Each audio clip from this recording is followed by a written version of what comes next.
So for this section, I want to invite Dr. Kristin Fab, our chief scientist. Thank you very much for joining, Dr. Fab. Um, Also, Dr. Shremman, he's, like I was saying, one of our innovation specialists. He's a neuroscientist, and by all means, Gary, if you have any questions or anything to add, feel free to add. And we also have Dr. Donoville, our director. So Dorit, also please feel free to join if you have any questions. So I think this is going to be very exciting. We'll be able to really connect the dots and get into what we should do. What are the gaps of research? What are the knowledge gaps that we should consider to move this field forward? So before we start, I have a question for Dr. Martin. You mentioned our common mammalian ancestor that was a hibernator, and I think that Dr. Story also mentioned that we were all lizards at one point.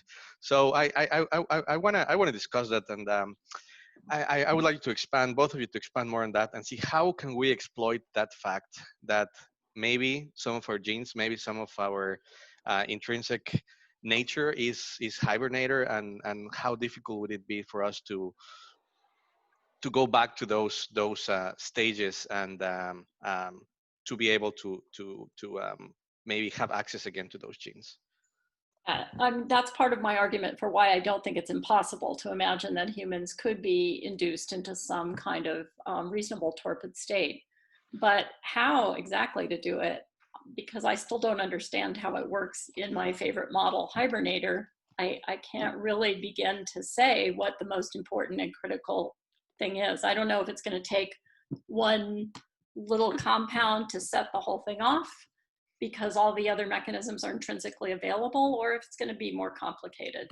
So I think until we really understand it, we're stuck.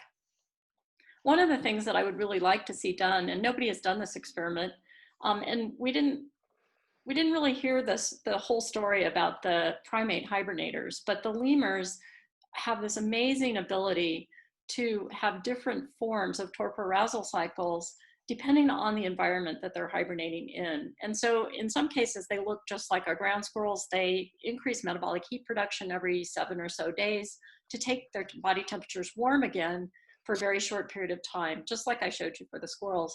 But those same animals can move to a different tree hole where their temperatures environmentally cycle. And if they go above 30 degrees Celsius every day, they can go months without arousal from hibernation. Nobody's ever taken a ground squirrel and said, what if we put a ground squirrel in this condition? Can we get that same phenotype in a ground squirrel? I.e., do they only rewarm because they have to, because they're too cold to reset whatever goes off when they're cold? But if they rewarmed every day, they wouldn't even need to arouse, because that would all be taken care of automatically with temperature going up passively. And the reason I say it's important to do that with a ground squirrel, because you can't touch a lemur. As a biochemist or a geneticist, you want to grind animals up and see what goes up, what goes down, and then tamper with it. Lemurs are just too precious, too valuable. We can't do those experiments. But if ground squirrels do it too, we can do those experiments. And that would be an amazing handle into the whole thing, I think, for real application in humans for spaceflight.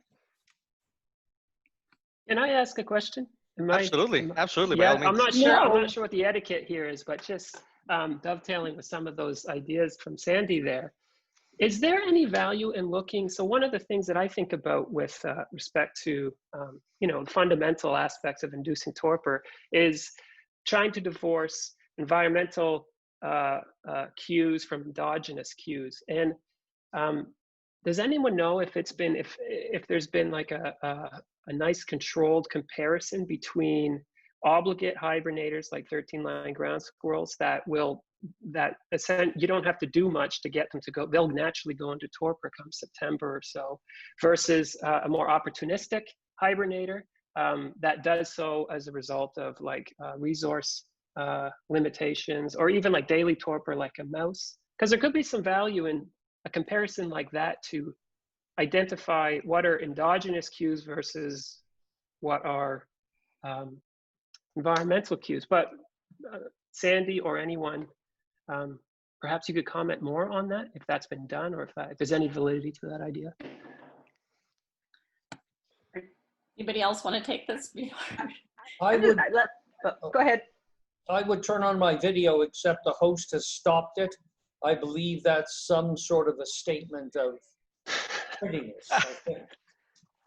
So, he's asked me to start my video. Okay, so I think in answer to the first comments, number one, the model that people choose are secondary hibernators.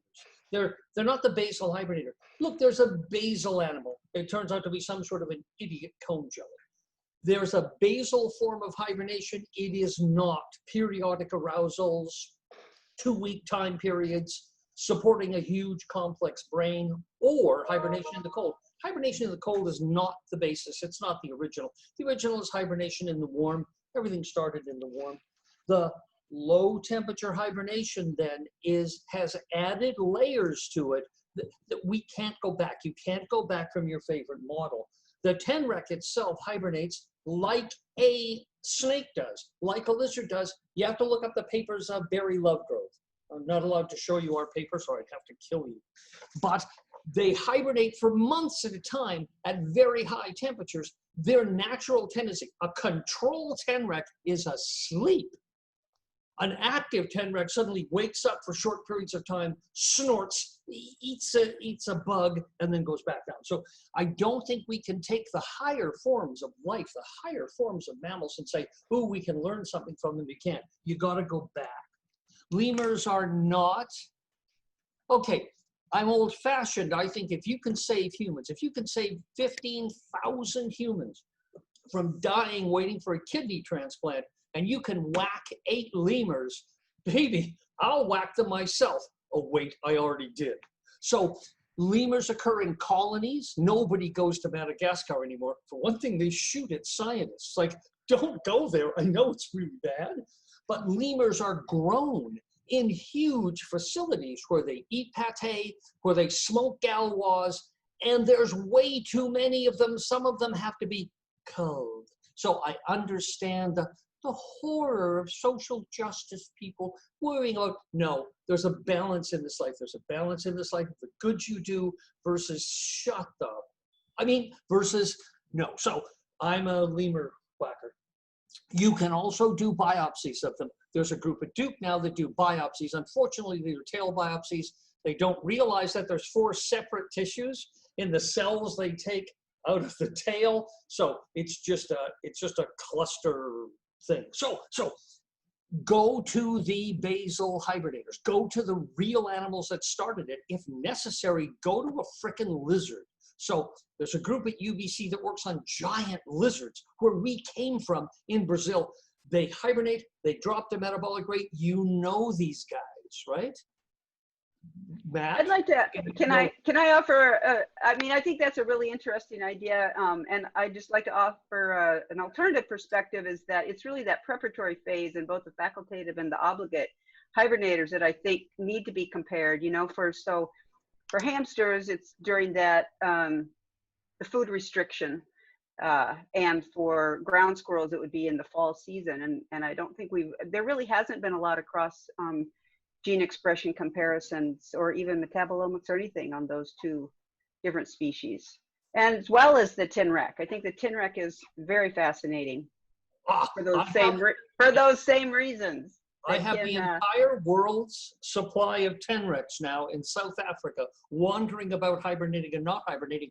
What Kelly is hiding from the responsible adults in this forum is that hibernators don't just go, I'm 37, stub out their cigarette and go into hibernation. There is a series of horrifying test drops where we don't know what's going on, where they prepare for hibernation again and again, and then where their first real hibernation bouts are not the same as their 9th. Dr. Martin already talked about this. We can only do the studies we can do, and we take them when the hibernation is rhythmic. 1, 2, 3, 4, 2, 3, 4, 5, and then we take those animals. So when you're dealing with rhythmic phenomena, you're going to have to do phosphoproteomics at every single stage around the clock. We can do those and are now doing those for the starved white mice. So if you have starved white mice that are genetically known and you have a simple drop, you can then get big scary friends to run machines 24/7 to do all the phosphoproteomics, all the proteomics. But wild animals, geez, dude, it's way harder than we've let on. You guys are doing amazing work on a shifting sand basis. If I may add something, no, we could also try and go from the other way around. I'm filling and finishing a paper now that I like to share with you one of the figure. It's a review literature, but there is a very rare condition, and someone called intermittent spontaneous hyperthermia, and I've been able to track about 101 cases in the last 119 years worldwide, with erratic record, and this was an interesting work, but this is one of the nicest record I found. And those patients, they actually, if I wasn't telling you this is a human, you would think that's a hamster. And I think this is something that brings like maybe an old circuit or something that is able to suppress metabolism and reactivate it for not unknown reason at the moment, but it sure may show that humans may actually be able to enter torpor under, let's say, some engineering condition. So there is also the other way in, and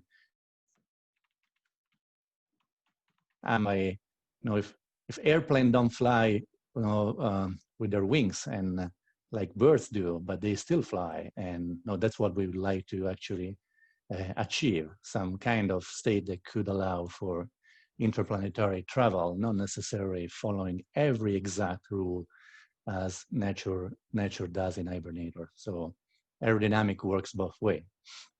So, Dr. Seri, following back into this, is there any? I mean, I would assume that there's, like you said, very few cases of this, and probably there's not a lot of what's the cause or that pathophysiology of this. But is there any even hypothesis on what's the cause of this? That might be one of the things to explore, right? Like what's going on with those patients, because we know if something is wrong with them, we can take advantage of that for our purposes. Yes, definitely. So as I said, the records are often incomplete. Sometimes just a very, a few lines on a journal. Sometimes actually long paper written in the 20s or in the 30s. There are a few commonalities. So there is a variety of cases. One of the syndrome that is sometimes, like a squeeze into the syndrome is called Shapiro syndrome, in which this patient don't have the corpus callosum is splitted. And that doesn't have anything to do with the temperature problem. It's probably something just that my guess is not just mine, is that the genes that are driving the corpus callosum are maybe close or near a cluster that is somehow involving some hypothalamic thermoregulatory control that's also lacking. And that's where this phenotype appears. There are patients that do this seasonally. They do only in the winter. Patients have been in this kind of low temperature state for 2 weeks or 3 weeks in a row. And sometimes, at least a decent patch of patients that reported some self-reported maybe flu-like event before, something seems to point out in terms of a possible immune reaction that maybe targets some receptor and then enhance this kind of thinking. There are a few HIV positive patients that reported this syndrome that suddenly appears. There is definitely a cluster of child and a cluster of adults, no different female and male. And there's a couple of cancer patients, one trauma patient. So there are multiple possibilities, apparently, that to trigger and unlock this mechanism. And the one thing that seems to separate, I ran a cluster analysis in all these cases, the one that had at least the most complete report. And since there is one group of patients who also show nausea and vomit, and so some parasympathetic kind of activation, and then looks like a different thing. And then all the other with torpor syndrome, like bradycardia, shallow breathing, comatose state, and temperature drops. No one has measured metabolic rate. and there is also a lacking of report for this case that I would like in this paper to put out for the medical community. We need some information for these rare cases that has to be standardized. We need to know whether the skin is pale or not, whether what the heart rate is during the attack, not before and not after. So there's a lot of systematicity that could be done. But we could also done some hunting for maybe the genome of those patients. The latest case was in Japan a few months ago, published in a Japanese journal. So I guess some blood sample must be still out there, and maybe some genomic could be potentially done on this patient to see if there is a commonality. I don't really think that way, but sure, why not? And maybe even raise awareness to the medical community. Some of these papers report patients saying, hey, I have this syndrome for 10 years, I have this problem. Then I go to the doctor and the doctor find out there is this syndrome. So there may be more out there, and if we can find them, then our genetic bank increase. Maybe there could be a registry for that phenomenon. Yeah, absolutely. I was actually thinking to put out something like a citizen science project in which people can measure their temperature at home, and if you think you have something like that, and to be honest, I already have people that wrote me emails saying I have this kind of thing after reading. I wrote a book in Italian on the topic, so that's why I was contacted. And in a citizen science project, you could ask people just to measure their temperature for a few days, and I'm sure you can find plenty of those. I mean, not that plenty, but more. I think that's a really, really good point to discuss, because one of the things that might be useful and interesting for spaceflight is how can we modify metabolism during specific stages of the mission. When I was introducing the workshop, I was mentioning the different environmental and really behavioral and physiological hazards during spaceflight. So as you know, radiation in spaceflight is mainly GCR, but there's going to be probably parts of the mission where we need to control more for a specific insult rather than other. So, and again, of course, we don't want to put the astronauts in full hibernation or torpor during the entire 3 years of the mission. So going back into this idea that Dr. Seri is mentioning, I would like to hear other approaches or other thoughts about this, even from the microbiome perspective. I think that Dr. Reagan was mentioning how we can use on a dual purpose the microbiome for hibernation, or hibernation for microbiome. So from a diet perspective, I think you were mentioning ketones and short chain fatty acids as they relate to hibernation. So would a diet be possible to change these metabolic pathways? I don't know if you want to mention that, or this question is open pretty much to everybody else. So diet. Go ahead, Kelly. I'm sorry. I was just going to say dietary restriction, and that was all I was going to say. So that's all I had too, in terms of how diet can be manipulated, or the evidence that I'm aware of anyway, of how diet per se can manipulate metabolic rate is an example in mice. If you restrict their diet and you hold them at a sufficiently low ambient temperature, they will induce torpor on a daily cycle for about 6 hours at a time. But maybe someone else can comment if there's more. Well, even without torpor, dietary restriction lowers metabolic rate and lowers body temperature. And there's a lot of work on that in aging research, so it enhances longevity, presumably by suppressing metabolic rate and oxygen consumption. But now I would assume that the diet restriction that mice and other animals have to endure is really, really critical, like really low. And of course, we don't want to starve astronauts when they go to space. So how low do we have to go on the diet restriction to achieve those metabolic changes? So in rats, we've done it with every other day feeding, and Okay. and actually they don't lose weight because they kind of make up for what they've missed on the feeding days. And there's quite a lot of literature of that in humans as well, that every other day feeding paradigm. Yeah, the intermittent fasting that has been recently. Yeah, absolutely. Yeah. And I just want to mention one other idea that actually came from Hannah Carey, but in terms of regulating metabolism in space, meditation is something that should be considered. Okay. And people can have pretty good regulation of their metabolism and lowering metabolism with meditation. I know that Dr. Strangman has been looking at potential dietary approach. Any additional questions? in this specific area before we move into another. It might be worth just sort of pointing out that in general, animals that use torpor and hibernation tend to be in a fat-based metabolism mode when they're hibernating and torpid. So maybe ketogenic diets would be better than providing lots of glucose in the diet. Yeah, that was related to one of the questions that was asked right at the very beginning of our workshop today, which is, does reduced body temperature mimic the effects of intermittent fasting, upregulation of the MPK pathway in particular, and how those two might be related? If anybody has any comments on that.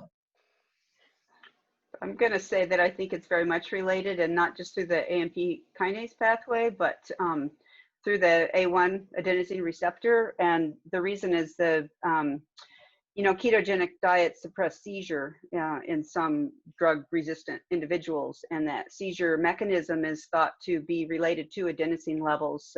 And in fact, adenosine plays a big role in endogenous seizure and epilepsy. So there is a connection there. And so, yeah, the ketogenic diet very likely has similar effects. Yeah, I'm just going to jump in for a second. People have considered this for astronauts. The problem is that it typically means high protein load, and astronauts' kidneys are already a little bit susceptible to damage because of kidney stones. They tend to be susceptible to kidney stones. And that's sort of been the main reason why we haven't explored ketogenic diet, but maybe we could look at that further. Yeah, and the other concern is usually the loss of muscle and bone. And as I was saying, on the space station, we have really good countermeasures that confer really good exercise capabilities to reduce those losses by a really good percent.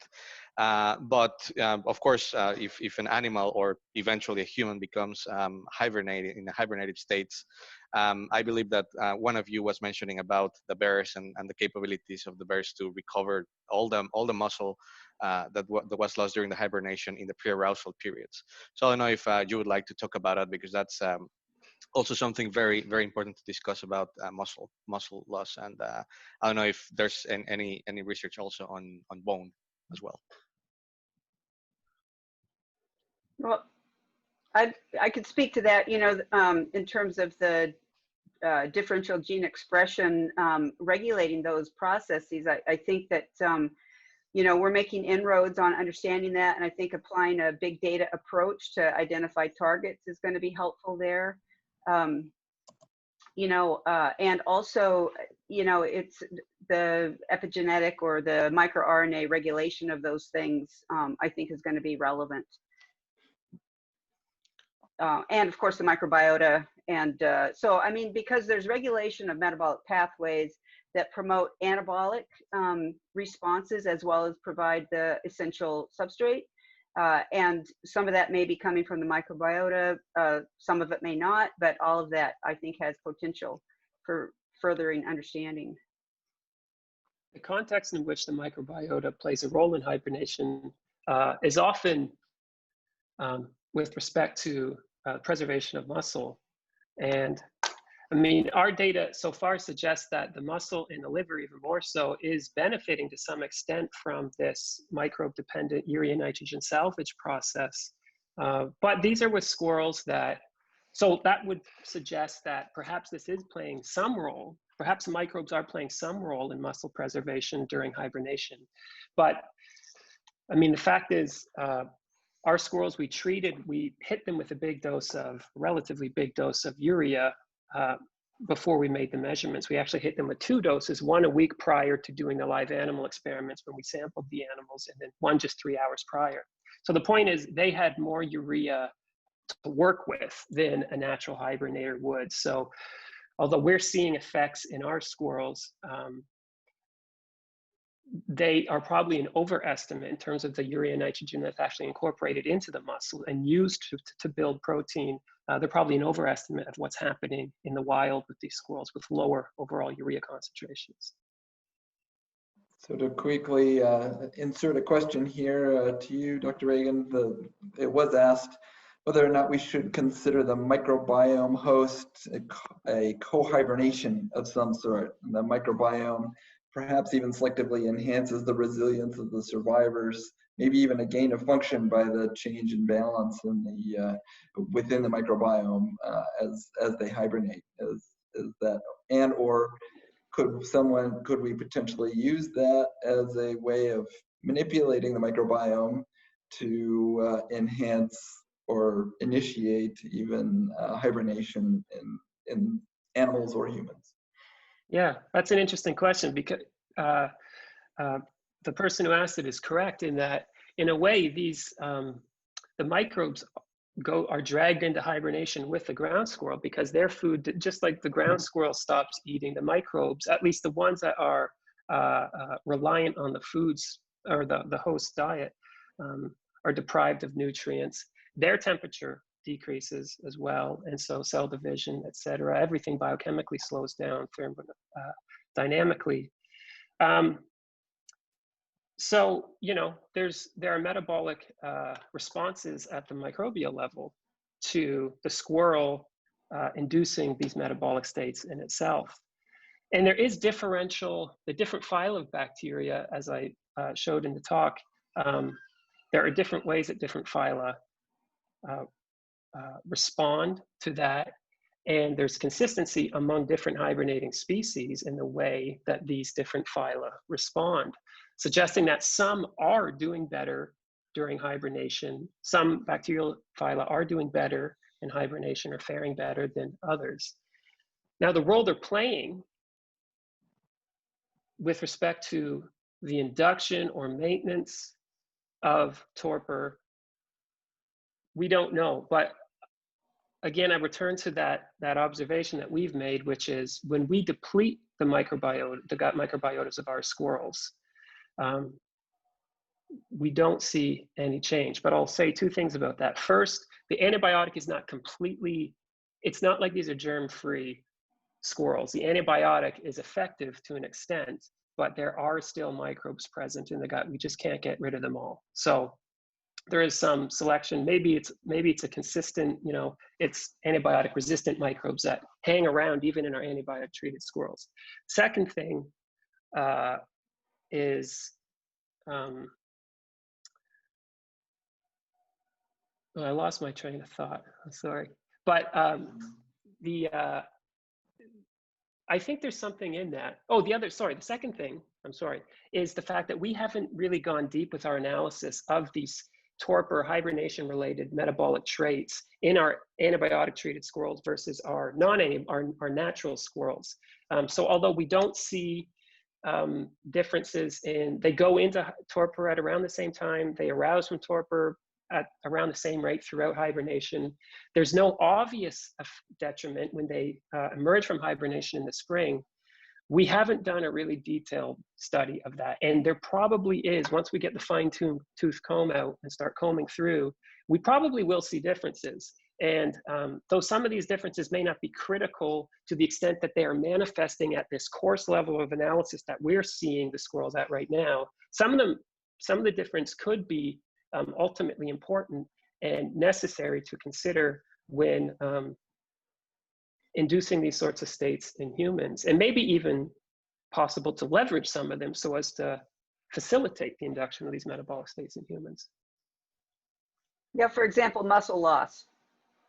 You know, maybe that's affected by, you know, harming the microbiome.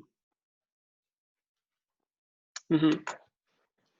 Yeah, and from the muscle loss perspective, it's also even without using without considering the hibernation as a general. When we go to Mars or even to the moon, the spacecraft is going to be really small, so we will not be able to have the same equipment that we have on ISS to compensate for the loss of muscle and bone. So considering every approach that could be pharmacological, non-pharmacological, that could help to reduce that loss is very interesting. So I think this was a really good discussion.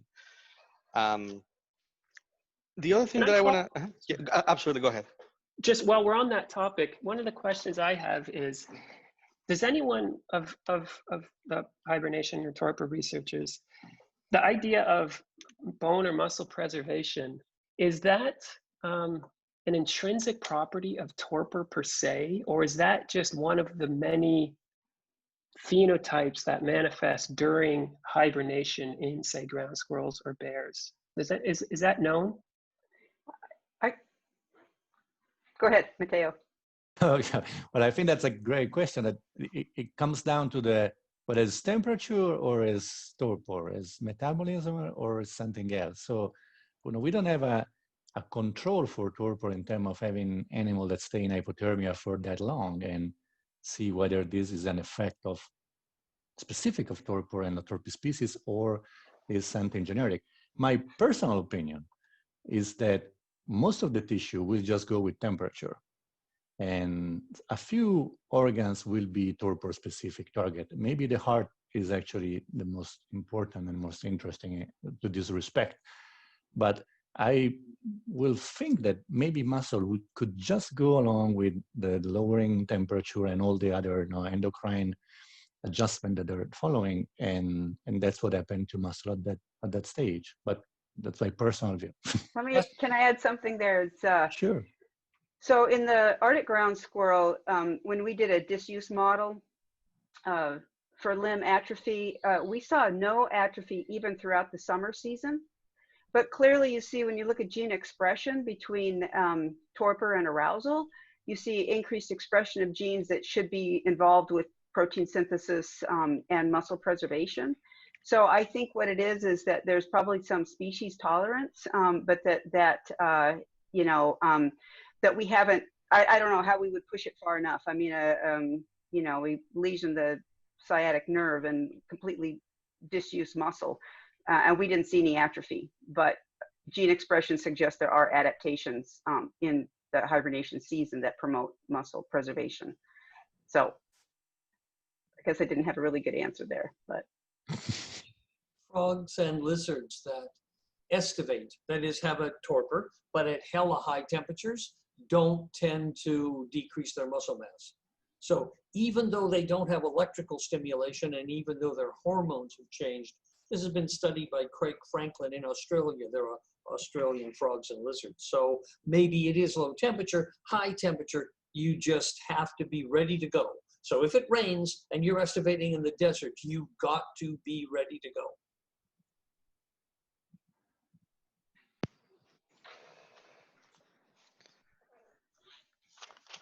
Okay, so I think this is really good discussion. Now I want to move to another field, and I think Dr. Story, this question goes to you first, and then we can open it to the rest of the panelists. And this is about microRNAs. So there's going to be a lot of there's going to be there's been some research into looking at microRNAs as biomarkers and potentially as treatment for radiation. So this also goes to Dr. Seri. So how can we take advantage of these new areas of research for hibernation, for inducing specific tissues at specific stages? Let's say the microbiome, or let's say the muscle, or let's say other specific tissue that we want to protect for space flight. I know that you gave the example of organ protection for transplantation, of just putting microRNAs there, but how far away are we from doing this at a more organic perspective and not necessarily just at an isolated organ from the body? Oh, an organized perspective, not at all. But in isolated tissue cells and organs, you can do work, but only in model systems, only in cells in a dish. So Amelia Bartholomew is taking microRNAs that are known to change in lemurs and putting them on human cells to see what happens. Not the RNAi version of them, but what happens when you can increase the real microRNA in a real primate thing. And it's very, very slow going. You've got to do them in groups. There's not one magic microRNA. Oh, try microRNA 133A, because there's so many of them. So you have to add them in groups and then do subtractions. So it's not exactly trial and error, but it certainly isn't a fixed solution.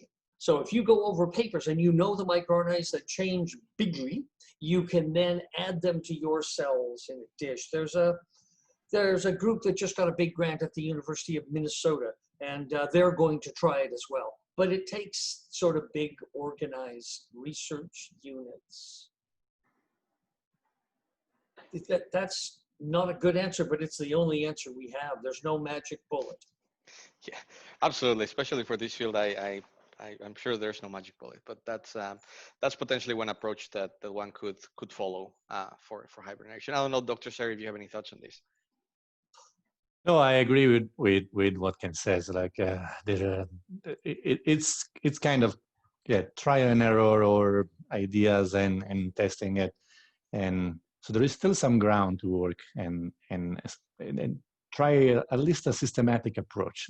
I don't want to put it in politics, but one of the idea that Hannah Carey had in a meeting a few years ago was that we would need an hibernation institute or some place where we could actually try this kind of approaches, and even if they're time consuming or require a lot of labor, or that could be done, and that we could actually move forward. Otherwise, we're still confined to individual labs and don't have the critical mass to do the step that is required. Absolutely. If I was 39 instead of 109, I would agree with you. It's too late for some of us. The best we can hope for is to be invited to Italy now that the museums have opened in Rome, Florence, and Venice again to talk about it. We could talk. We could have some coffee. We could talk. But you can't come. Now there's a ban. No, we're come from Canada. We don't come from the U.S., man. Oh, you're we're not Canada out? We're not a plague state, dude. We're good. And Ken, we have to do experiments. Oh. To get from here to there, we have to do experiments. Couldn't we outline experiments for others to do? That's been my career for 40 years. Couldn't we just tell you what to do? Oh, That's wait, that hasn't worked so far. They always have their own ideas. No. So yeah, no, it will require an organized effort. Yeah. Okay, now that's a very good thought. Since we're in this discussion of microRNAs and we're starting touching a little bit about radiation, I would like to bring for this part Dr. Fab. She's our specialist in radiation. As you know, GCR and sometimes SP solar particle events are a concern for space flight, but specifically GCR. So from the research that you've been doing, Dr. Sarah, it seems that this is something that definitely should be considered for space flight. So I know that you have been using a lot of models, and I believe that you did your irradiation experiments in Japan. I believe they have a similar radiation place like NSRL, the one that we have here in the US, to simulate GCR. So I know that you also mentioned the difficulty of finding a model that is similar to humans. That you mentioned that mice and rodents are not the ideal model for radiation. So and this is why I want to bring Dr. Fab to this. Would you consider a microphysiologic system or an organ on a chip for doing this type of research in hibernation, maybe with human cells and maybe animal cells? What will be your thoughts on this? I would do that after. Like today, just RNA-seq will give you so many data that you have to wrap your head around and understand what actually you're looking at. So, and then the next step would be to look at the effect of a single gene, maybe do a knockout or overexpress, and that part would be extremely time consuming. So what I would do the looking at the phenomena at the event in vivo, and then taking the single step eventually in an organ in a chip to have a faster screening and say, hey, look, is this gene that can actually do something? How can I induce it? And if I overexpress it, I was talking about FEM11A first, because in the Nature paper that came out in March, they are testing this gene for radiation resistance, and they do a knockout in cell, and they say, well, no, that rate is the same, is not involved. Problem is that that gene is normally not expressed or very little expressed. So it's a different when you have it or when you don't have it. So it's the overexpression data that is missing. It may still be a very protective, have a very, very protective effect, but the knockout will not tell you that. So in vitro, yes, I think that would be definitely a faster way to understand the in vivo data much better, more than a preliminary step. That's the way I see it. Okay, so on that same area, now I know this is going to be a question that will have a lot of discussion among you, but if we had to choose one model that you would say that this is the ideal model for humans, I know that there was a lot of discussion saying that there's a lot of importance in the weight of the model. They were saying that a bear is more relatable to a human because of the weight, but probably from a radiation perspective, Dr. Seri, a lemur or any other animal would be more relatable to humans. So if you had to choose a single model, what would be that for torpor hibernation research that aims to translate to humans? And this is going to be a question open to everybody. You know what, I just have to say that I think a single model isn't the way to go. In fact, it's by looking at multiple models and looking at the commonalities of those models that we begin to see mechanisms that are likely to translate to humans. And so I really think it's important to study a variety of models. And look for like common underlying fundamentals. Yeah. Yeah. That you see that by looking at a variety. Yeah, I'm in favor of that too. So having to choose one model is a really tough problem because, you know, many of the, I mean, it's pretty hard to do reproducible biochemistry on bears and lemurs, despite Ken's argument that you could off a few lemurs. A few isn't really enough. You need a big enough number in your groups that you have some power to see real differences.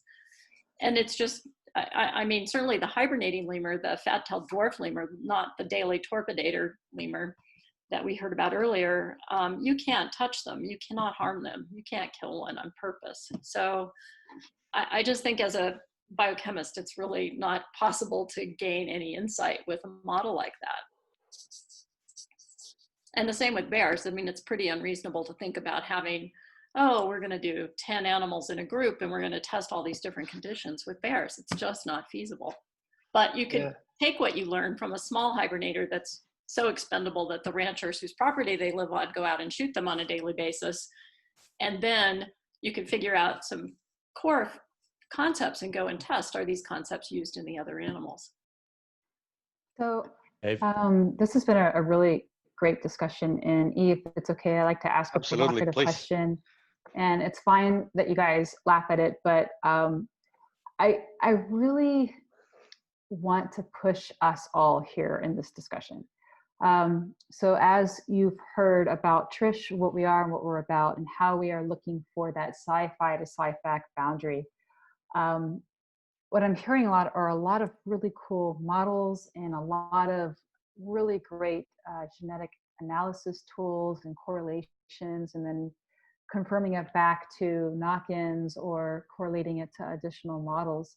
But what I would like to maybe explore is what can we do in terms of stasis or torpor or reducing metabolism that kind of goes beyond those traditional boundaries? How can we push further on addressing these questions? And maybe we don't have the answers now, but what I would like us to start doing is thinking about how torpor and reduction or slower metabolism can be controlled in a novel or a fresh approach.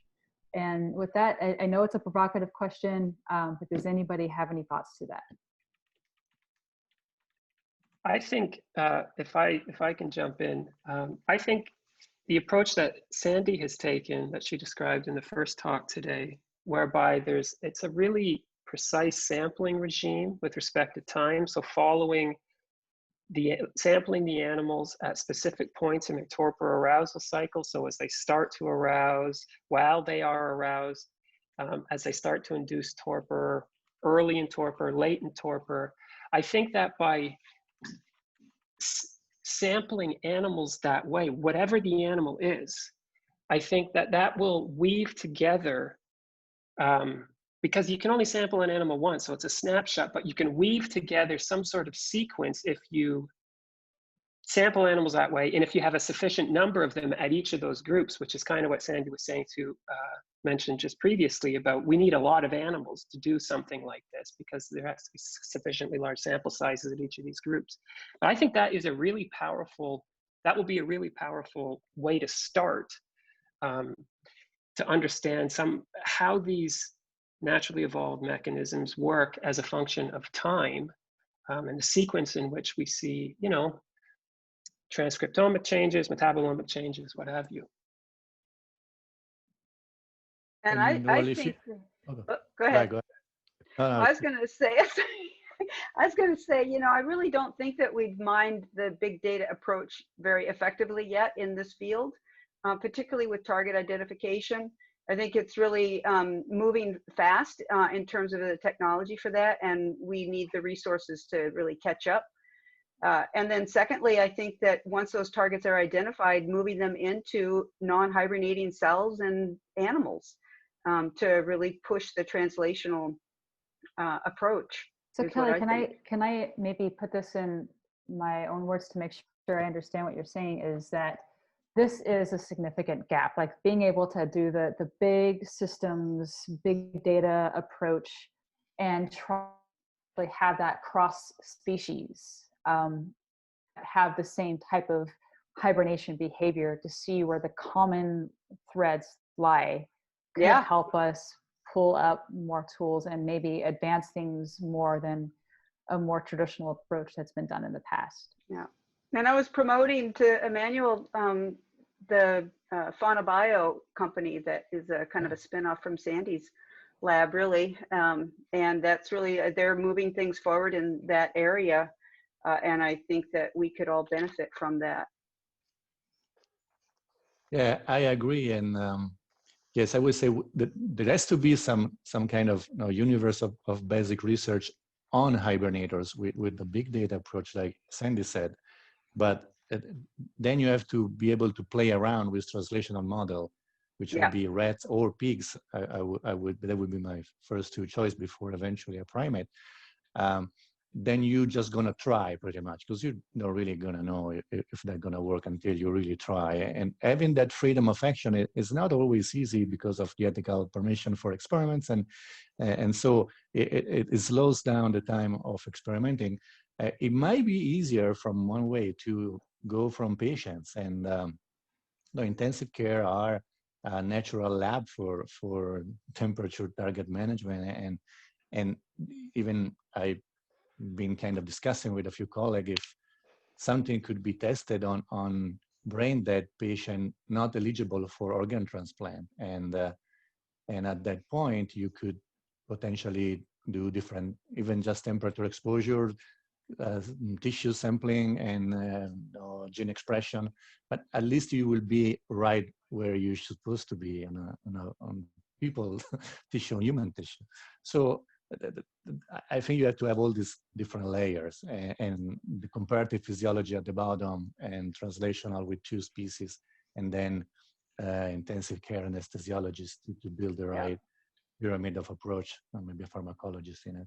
Since you were. And the real key is founding, the foundation is in real animals. Yeah. And then you can move it forward. But jumping ahead before you really understand the animals, or jumping in, before you yourself have been exposed to that understanding, then I think you can get going in the wrong direction. Oh yeah. Yeah, and actually I want to pipe in for a second, because there's that slide that I showed you at, where we're looking under a light. If we take all the lessons that we know about metabolic depression from animals that don't do this or don't do it well, and then we go looking for application directly from those, Yeah. Are we really going to get to where we want to be? I think not. And so I think that I guess like what is the bar that we're trying to meet?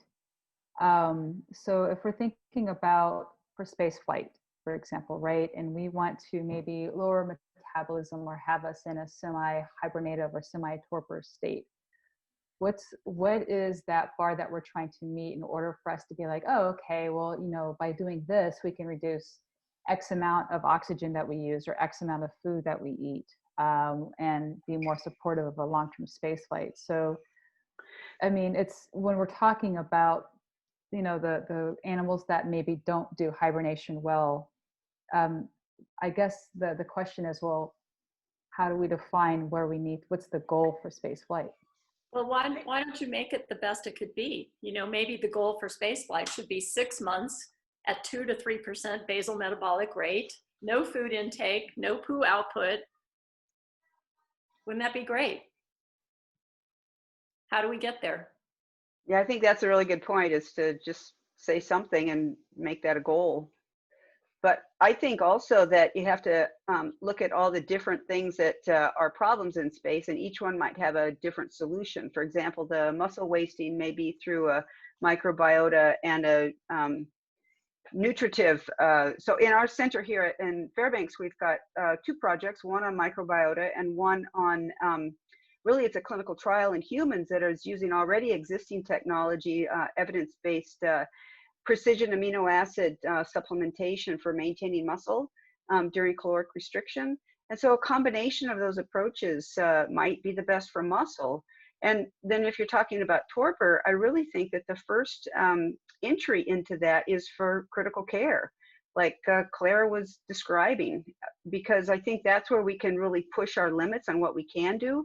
And once we enter through that door, then we can talk about extending the duration for longer term. But there's so many issues now, even with critical care, that would be solved if it was a simpler approach taken through a hibernation-like phenomenon.